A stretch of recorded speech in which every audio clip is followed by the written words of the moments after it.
Bom, como é dia de Pentecostes, hoje a gente vai no clássico, Atos 2, né? O ano passado, tem ano que a gente pode falar, vou ler os paralelos, né? Mas hoje a gente vai no clássico, Atos 2. Eu vou ler na nova versão transformadora, que é a que está projetada. Mas se você tiver uma versão diferente, dá para acompanhar tranquilo. Diz a palavra do Senhor então. No dia de Pentecostes, todos estavam reunidos num só lugar. De repente veio do céu um som como de um poderoso vendaval e encheu a casa onde estavam sentados. Então surgiu algo semelhante a chamas ou línguas de fogo que pousaram sobre cada um deles. Todos ficaram cheios do Espírito Santo e começaram a falar em outras línguas, conforme o Espírito os habilitava. Naquela época, judeus devotos de todas as nações viviam em Jerusalém. Quando ouviram o som das vozes, vieram correndo e ficaram espantados, pois cada um deles ouvia em seu próprio idioma. Muito admirados, exclamavam: como isso é possível? Estes homens são todos galileus, e no entanto, cada um de nós o ouve falar em seu próprio idioma. Estão aqui partos, medos, elamitas, habitantes da Mesopotâmia, da Judéia, da Capadócia, do Ponto, da província da Ásia, da Frígia, da Panfilha, do Egito e de regiões da Líbia próximas a Cirene, visitantes de Roma, tanto os judeus como convertidos ao judaísmo, cretenses e árabes, e todos nós ouvimos essas pessoas falarem em sua própria língua sobre as maravilhosas obras que Deus fez. Admirados e perplexos, perguntavam uns aos outros: o que significa isso?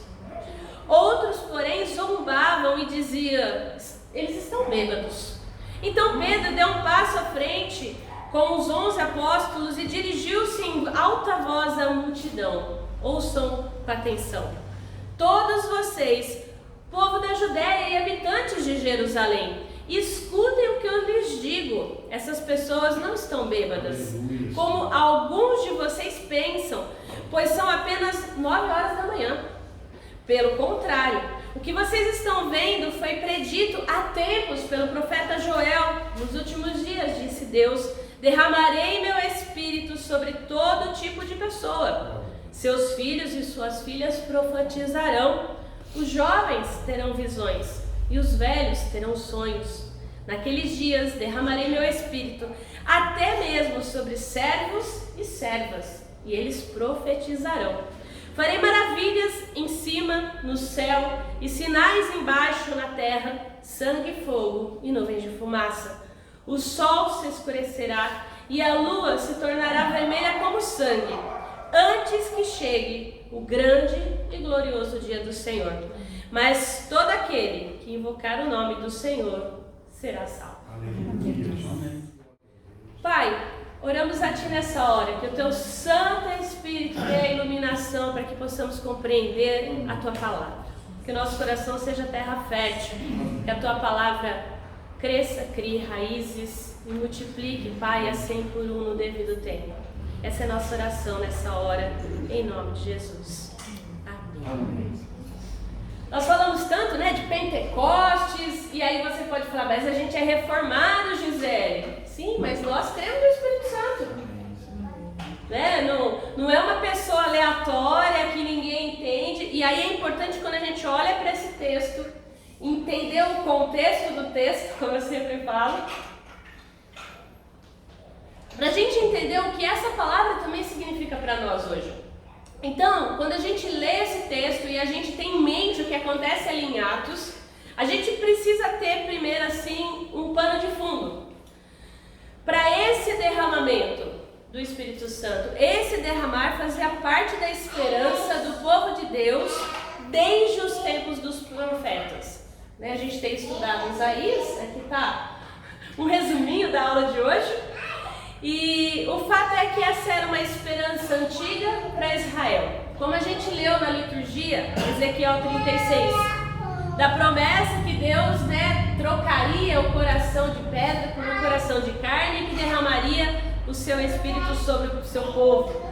Das promessas de Deus que a gente pode ver, por exemplo, em Lucas 24:49, que diz: eis que envio sobre vós a promessa do meu Pai, permanecei pois na cidade até que do alto sejais revestidos de poder. Depois, em Atos 1, a gente leu a semana passada, na ascensão do Senhor, que recebereis poder ao descer sobre vós o Espírito Santo e sereis minhas testemunhas. Então a gente precisa olhar todo esse pano de fundo da esperança de Israel e o quanto é significativo o que acontece em Pentecostes para os discípulos.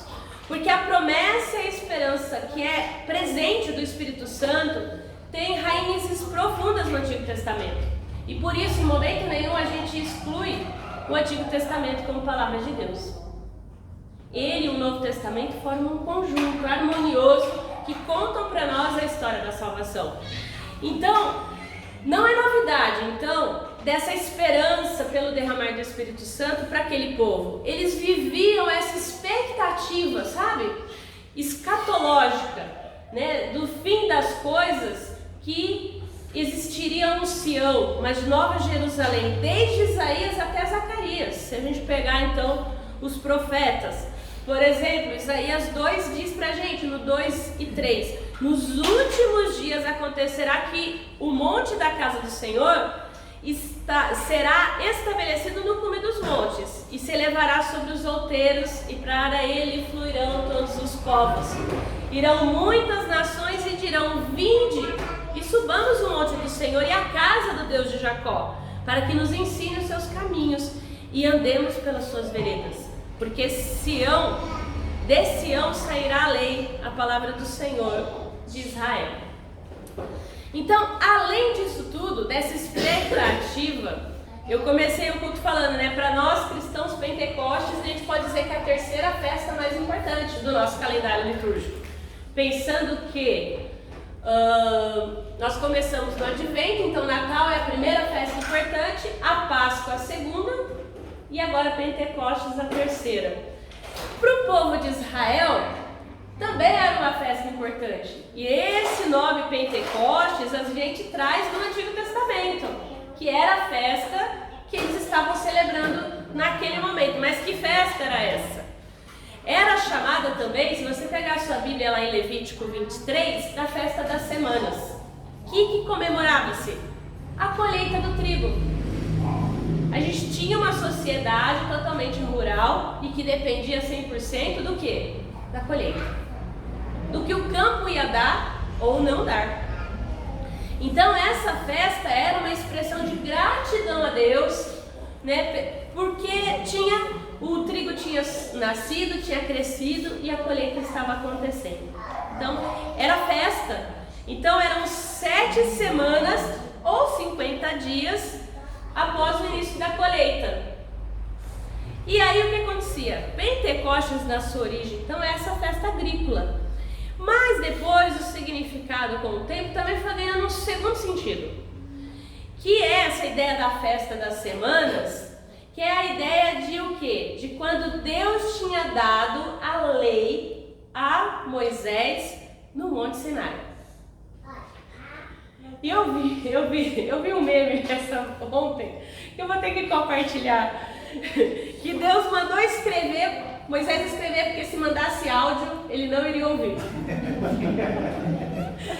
Imagina, a gente demora para ouvir áudio no WhatsApp, ele mandou escrito, a gente lê na hora. Agora o áudio, você tem que pôr o fone, às vezes você está num lugar que não dá para ouvir, vai o que a pessoa falou, ninguém pode escutar em volta. Mas assim, fechando parênteses, também é chamada da festa da aliança. Ou seja, a aliança que Deus estabeleceu com o seu povo através dos mandamentos, através da Torá, que a gente tem aí, que são os 5 primeiros livros da Bíblia. Então, a lei. E esse detalhe é especial para a gente interpretar Atos 2. Tá? Por quê? Porque o primeiro Pentecostes da comunidade cristã tem tudo a ver com a palavra, em vários sentidos. Porque agora é a nova aliança de Cristo estabelecida através do Espírito Santo.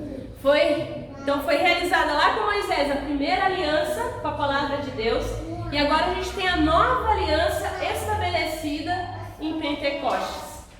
Então é muito significativo para a gente. Então quem foi agraciado pela dádiva do Espírito naquele dia da festa de Pentecostes da antiga aliança, agora recebe o cumprimento de toda a promessa da palavra de Deus. Recebe o Espírito Santo, que aí agora é colocado a serviço para a proclamação do Evangelho de Cristo. E aí os seguidores de Jesus, que lembra-se bem que até aqui estavam o quê? Amedrontados, paralisados, recolhidos, em off total, né? Com medo, porque agora o império vem para cima da gente. Agora, de repente, você vê isso totalmente o contrário, né? Pedrão, que negou Deus 3 vezes, agora vai lá, entra na frente de todo mundo e bota a boca no trombone. Olha o que o Espírito Santo faz. Então, acontece realmente um milagre, porque agora os apóstolos, que apóstolos na sua origem, testemunhas, realmente agora passam a testemunhar a palavra da aliança. Eles não têm mais medo para fazer isso. A comunidade cristã, quando celebra Pentecostes, e aí isso é importante para nós hoje, dá testemunho do surgimento também da nossa igreja. Muita gente fala, nós temos aqui o surgimento, a festa do aniversário da igreja cristã, vamos pensar assim, né?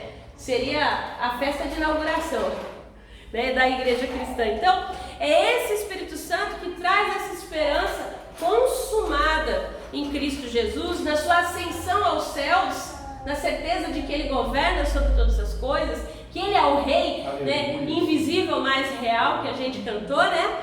Que agora capacita o seu povo a testemunhar, a falar sem medo, a não ter intrepidez nenhuma, a cumprir a missão de Deus, a Missio Dei, que o César falou na escola dominical, porque a missão é de Deus. A gente acha que é nossa, mas não é. Isso é maravilhoso, é esse Espírito Santo que capacita você e eu a cumprir a missão de Deus na terra. Então, quando a gente pensa em Pentecostes, é muito maravilhoso a gente ter essa percepção, porque com a formação dessa primeira comunidade cristã em Jerusalém, que celebra então a antiga aliança e que agora fecha e começa então a nova aliança a partir da cruz, a gente tem aqui também, já que era uma festa agrícola, pensando na colheita, a gente tem a colheita do reino de Deus. Olha que significativo também. Então, aqui a gente tem a ligação de Pentecostes cristão com o Pentecoste original da antiga aliança, também na colheita do trigo, o reino de Deus agora firmando passos e vamos colher. O que Jesus, os campos estão brancos, vamos chamar trabalhador para essa colheita. E tá aqui vocês, os trabalhadores dessa colheita. É muito significativo. E aí, então, para nós, diz um pastor luterano, que Pentecostes é para nós cristãos a festa de gratidão pela dádiva da palavra da nova aliança em Cristo. Pastor Valdemar Gade. Então, para a gente é festa também. Os frutos da nova aliança são o quê? Os dons do Espírito Santo, que Ele nos capacita, que Ele nos dá para cumprir essa missão. Então esse Pentecostes cristão é a capacitação que o Espírito Santo opera para proclamar essa nova aliança. Não é baseado em lei, não é mais a lei, agora é a graça de Deus pela fé. É presente, é dádiva. Então, é a celebração, aquela ideia então do escatom, da escatologia, do fim dos tempos, né? Agora é um convite para a gente participar de tudo isso. E não depende da gente. Não depende se a gente é bom, se a gente é amável. Depende só daquele que chamou. E aí é interessante porque também não depende do tempo. Né? Aquela ideia, se eu sou crente há muito tempo ou pouco tempo. Não. O pagamento é igual para todos. É graça, é amor, é misericórdia, é bondade de Deus para a gente poder cumprir essa missão, para poder falar para todo mundo. Isso é maravilhoso, porque às vezes a gente acha, a gente pensa, Não, tem que ser o pessoal que estudou teologia, que fez alguma coisa. Isso é maravilhoso, é eu contar para o outro o que Deus faz por mim. As minhas palavras. Né? E aí entra a questão dos dons, porque para uns Deus vai capacitar para ser mestres, para ensinar, e tem coisas que às vezes a gente não vai saber falar, mas aquela história, eu sei quem faz. Eu sei quem vai poder te ajudar nessa parte, nessa hora. Então isso é maravilhoso. Então a missão da Igreja de Cristo é para todos.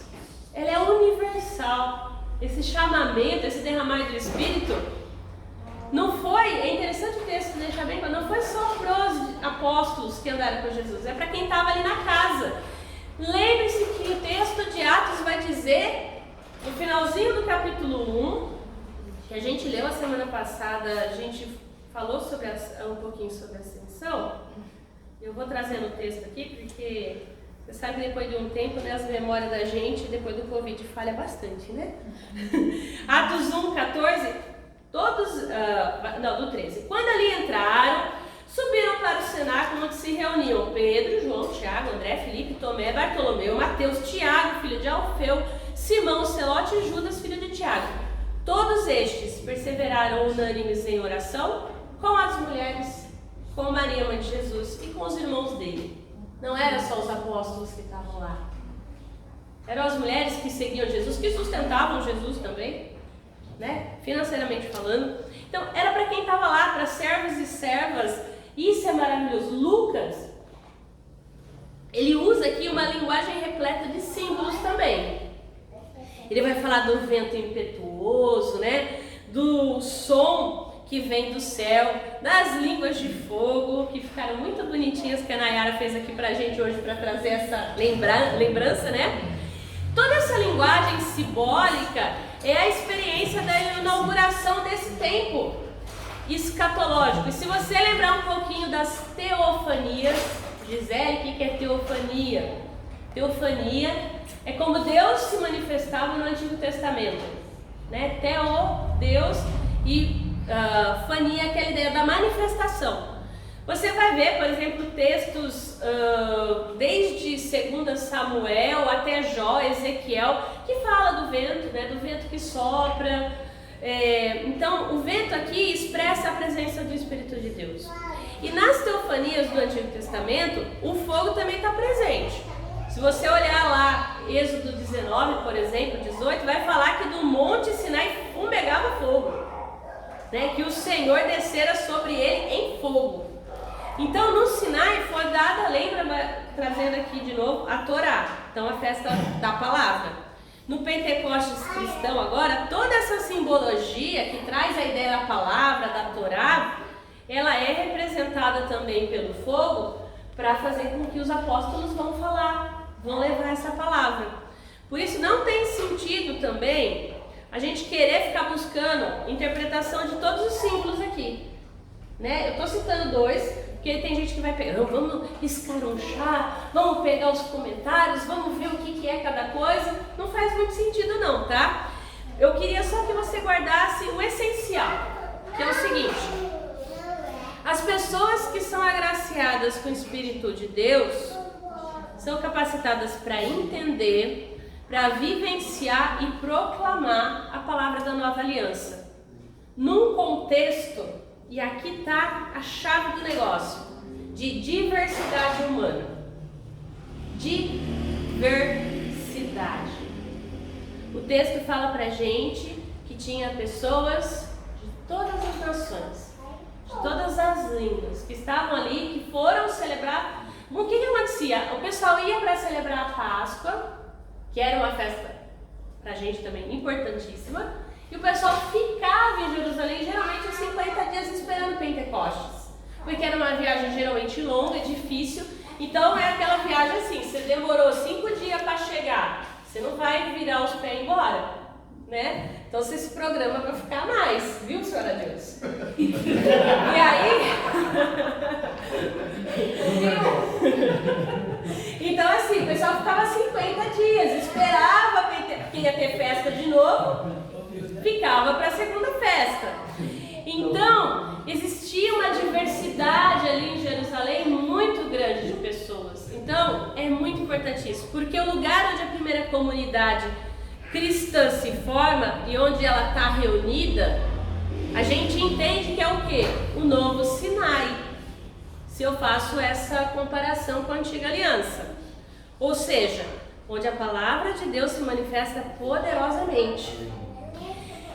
E segundo a esperança expressa lá no Antigo Testamento, a Torá, que foi lá ortogada também no Sinai, teria alcance universal. Mas o que aconteceu? Os judeus guardaram para ela. E aqui não, por curiosidade, né? Algumas tradições rabínicas, e aqui vou abrir um parênteses, que é legal essas coisas, né? O que eles falavam?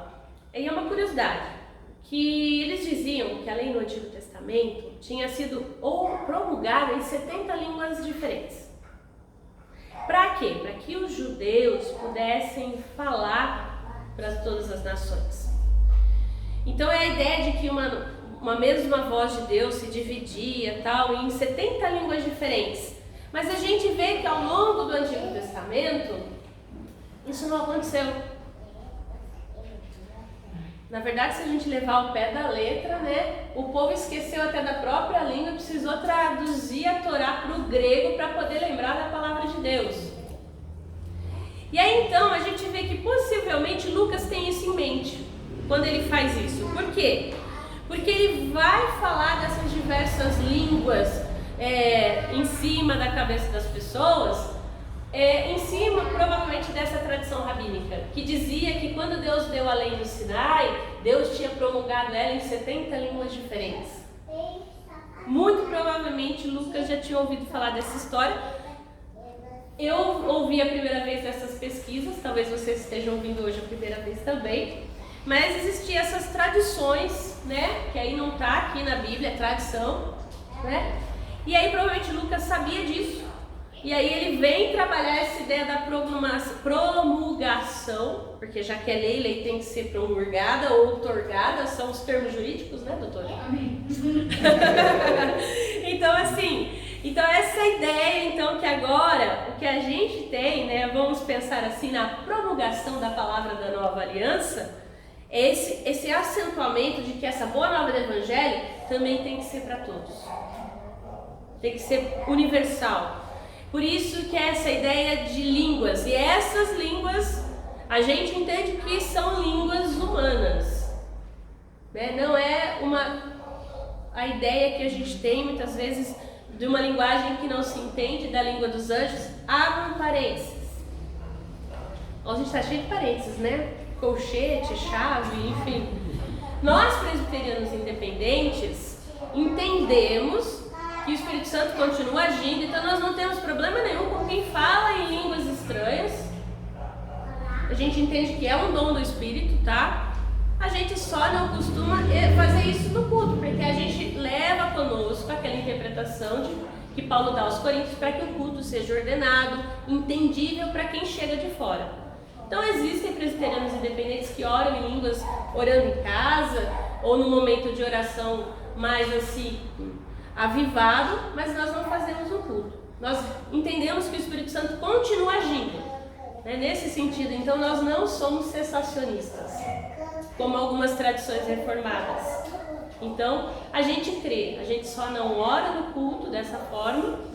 E aí, fechando esse parênteses, fazendo a interpretação desse texto, a gente entende que essas línguas ditas em Pentecostes são línguas humanas. É diferente desse fenômeno que a gente chama de língua dos anjos, que a gente chama de glossolalia, tá? E aí é só pra gente entender. Então o que importa aqui pra gente, que a nova Torá, o Evangelho, não tem limite de língua, de nação e de raça. Ela vai alcançar todos. Isso é maravilhoso, porque se você olhar para tudo isso pela soberana intervenção de Deus, porque é só Deus, porque esses homens eram galileus, que falavam ali o aramaico, que era um hebraico mais rabuscado, que não era aquele da sinagoga todo bonito, né? Você imagina a gente, né? A gente não fala o português do Jornal Nacional, da academia, no dia a dia. Nós vai, nós vem, nós vamos, e todo mundo entende e tá tudo certo, né? Então o fato é que, então não era aquele hebraico, era um aramaico, que eles usam esse nome porque era uma coisa mais assim. Então Deus intervém e faz esses homens falarem em línguas que eles nunca falaram na vida. Então, é muito importante a gente entender que o testemunhar que o Espírito Santo nos dá é algo que a gente não entende, é dele. E acontece do jeito que ele quer, como ele quer, para alcançar pessoas diferentes e diferentes contextos. Porque às vezes a pessoa que você vai falar do evangelho um dia já ouviu de outra pessoa também, mas numa linguagem diferente que para ela não fez sentido. E o Espírito Santo usa a sua linguagem tranquila, de boa, e aí o coração da pessoa se abre e ela passa a crer. É isso que Deus faz. Ele é soberano nisso e a gente simplesmente acolhe e entende, né? Porque quando você olha aqui para esse evento, qual que é a primeira reação para quem está lá? Perplexidade. Está todo mundo bêbado. Beberam todas. Né? Mas o fato é que o Espírito de Deus ajuda então que a quem está ali entendeu o acontecimento também. Pedro vem e explica. Ele não complica. Né? Não é um negócio que ninguém tá. No começo é tipo, meu Deus, qual é que é? E aí Pedro vem, ele explica, todos ali começam a entender essa história de amor de Deus pelos povos desde os tempos antigos. E aí Pedro depois continua, né, aí a fazer o seu discurso. E não foi só esse discurso, né, elaborado, é o Espírito Santo que capacitou ele, abriu o coração daquelas pessoas, e aí ele traz aí o profeta, que é o profeta Joel, que vai explicando, né, a ideia do falar em línguas. Então essa expressão de toda a carne é essa ideia de que todo mundo vai entender. A afirmação aí de filhos e filhas que vão profetizar, que jovens que terão visões, né, de velhos que vão sonhar e por aí vai, explica pra gente a diversidade apresentada naquele dia em Jerusalém e que é tão presente na nossa cultura hoje. Continua diverso. Né? Às vezes a gente pensa que a gente vai falar só para quem tem a nossa idade, ou para alguém mais novo, ou para alguém mais velho, mas é diverso. Ele vai mandar a gente para falar. Com quem, como, é ele quem vai capacitar. Então, seguindo para o final, nós celebramos o Pentecostes e essa celebração, nós podemos dizer que também está ligada, desde a origem, à variedade e à diversidade da criação de Deus. Isso é maravilhoso. Era a festa da colheita e, para que haja boa colheita, é necessária a variação na criação de Deus. Para quê? Para que a terra seja boa, você precisa de adubo, você precisa de um monte de coisa. E se você plantar uma mesma cultura por muito tempo, chega uma hora que para de dar. Você tem que trocar, né, ali. E isso é interessante, porque essa variedade que Deus dá na criação precisa ser admirada e respeitada. No Antigo Testamento, não estão apenas registradas essas festas de gratidão por causa de boas colheitas, mas também textos que ensinam pra gente o valor da diversidade. E como cristãos, nós precisamos levar isso em consideração. Respeitar o diferente. Para que Deus nos capacite a falar ao diferente. Porque o Espírito Santo não nos chama para ter uma igreja igual a gente. E que maravilhoso é que todo mundo é diferente. Porque às vezes no nosso engano e na nossa coisa assim, a gente quer que a igreja seja todo mundo igual, pense todo mundo igual, entenda tudo igual a fé. E não dá. Pentecostes, então, também como uma festa da palavra da aliança, nos traz a memória que é Deus quem faz aliança com o seu povo, e não o contrário. E é uma aliança baseada no quê? Na palavra. Na palavra de Deus. Deus dá a lei, o povo cumpre. Essa era a máxima do Antigo Testamento. Tudo iria bem e tudo resultaria em bênçãos. Deus sustentou essa aliança por séculos. Mas a bênção não veio. Deus falhou? A gente sabe que não, que foi o ser humano. O pecado corrompeu a nossa capacidade de cumprir a lei, de agradar aos altos requisitos de um Deus santo.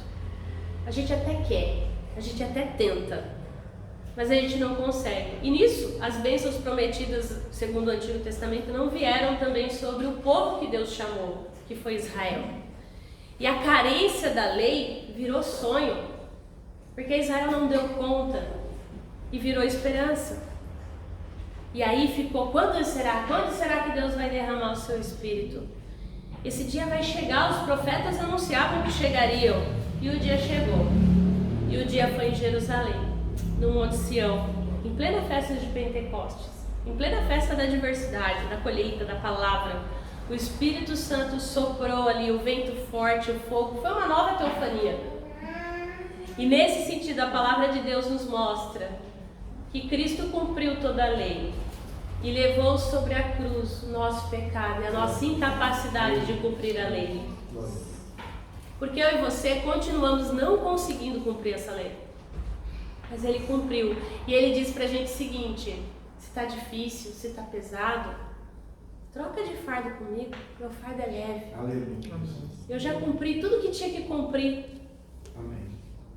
Tome sobre si o meu jugo, ele é suave.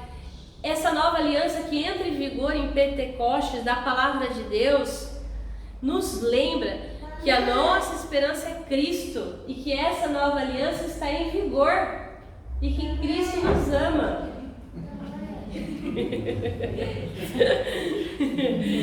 É a palavra de boa nova, do Evangelho que transforma, que aproxima, que inclui, que derruba barreiras de raça, de idade, de religião, inclusive.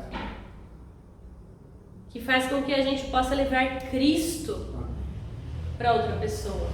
Não o presbiterianismo independente, né? Nós temos os nossos valores como IPI, né? Mas não é isso que a gente vai pregar. Tem uma coisa que o Dioras sempre fala, eu gosto da frase, né? Pela coroa real do Salvador. Mas não é isso que a gente tem que pregar. A gente tem que pregar Jesus, que cura, que salva e que liberta. Vou fazer isso pela coroa real do Salvador. Mas o fato é que é o Espírito Santo quem clareia, quem dá discernimento, que mostra a palavra profética, que liberta vidas, que transforma, que cura, que liberta de toda e qualquer escravidão. Os argumentos baseados na lei não explicam. Eles confundem, inclusive, e fazem muita gente desistir da fé, desistir de estar na igreja por causa disso. Que é tanta regra, é tanta norma, é tanta coisa, e fala assim, deixa quieto, eu não dou conta. E a gente descobre em Cristo que a gente não dá conta. Que a medida não é mais a lei, mas é a graça de Deus, a graça que une, que acolhe e que inclui. Isso é maravilhoso. A bênção tão sonhada não está na lei, mas no Evangelho. Essa é a palavra da nova aliança. Pelo poder do Espírito Santo, todos podem clamar: Abba, Pai. Pai, eu preciso, Deus, eu preciso de Ti. De pregar o Evangelho para o outro, quando na verdade a gente está pregando para a gente. Desesperadamente. E nós, que então agora somos guiados pelo Espírito de Deus, somos chamados de filhas e filhos, somos incluídos no povo de Deus. Nós somos a nova Israel do Senhor. Isso é maravilhoso, porque Deus abre as mãos para dar. E sabe o que a gente faz? Abre a mão para receber. Porque a gente não tem nada para dar de troca. O que a gente dá é muito pouco. Não é nem suficiente. A gente não recebe o espírito de escravidão para viver com medo. A gente não precisa ter mais medo. Porque o verdadeiro amor lança fora todo o medo. E Deus é amor. O dom do Espírito não está mais reservado para reis, para sacerdotes, para os profetas, mas conforme diz aqui, para toda a carne, para todo o povo de Deus, independente de gênero, filhos e filhas, independente da idade, velhos e jovens, independente da condição social, servos e servas. Em tempos de intolerância nos quais a gente vive, de exclusão, a gente não pode esquecer disso. O Espírito Santo nos chamou para pregar, para incluir, porque a diversidade é bênção, não é maldição. Porque pela graça de Deus, nós fomos aceitos. Aceitas. E a gente muitas vezes tinha tudo para não ser aceito, para não ser incluído. E Ele nos aceitou. A nova aliança está em vigor. E aí eu queria terminar com essa frase. Lembrando que foi Dia das Mães, né? Deus falando, a mãe sempre fala, né? Você não é todo mundo, viu, Marina? E aí eu queria lembrar você, cristão, cristã, a sua vida pode parecer a igual de todo mundo, mas não é. Você foi invadido por algo que muda todas as coisas. Graça. Graça. Nunca se esqueça disso. Graça. E é de graça. É de graça. Todos os membros do povo de Deus são excluídos aqui de privilégios e exclusões. E todos, sem exceção, cada um de nós somos convidados, somos convocados para sermos profetas, para profetizar bênção sobre a vida das pessoas. E a bênção que a gente profetiza, como a dedicatória de vocês bem lembrou, é o nome escrito no livro da vida. Não existe bênção maior que essa. É que Cristo inclui o nosso nome no livro da vida. No povo de Deus não tem privilégio, não tem monopólio, não tem reserva, não tem nada disso. Ele chama todos e todas e nos convoca a irmos até os confins do mundo para falar sobre isso. O Espírito Santo rompe barreiras e faz da diversidade uma bênção, para que nós sejamos bênção na vida das pessoas, para que a gente expresse a graça de Deus na vida daqueles que não o conhecem. Então não se esqueça disso. Isso que floresceu em Pentecostes, lá no início da igreja, continua a florescer dia após dia. Esse Espírito Santo habita em você, no seu coração. Às vezes a gente quer dar uma apagadinha, jogar água, mas não adianta, né? O Espírito Santo, às vezes a gente está meio afastadinho, meio tipo, vem pra cá. Isso é maravilhoso. Você faz parte do povo de Deus. Você é amado, amada. Não se esqueça disso.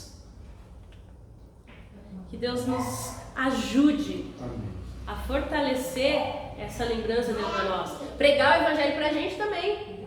Tem dia que a gente precisa pregar pra gente. Dar uns tapas bem na cara, assim, falando, você é amado, amada. Não é pelo que você faz, não. É por quem eu sou. Por quem Cristo é.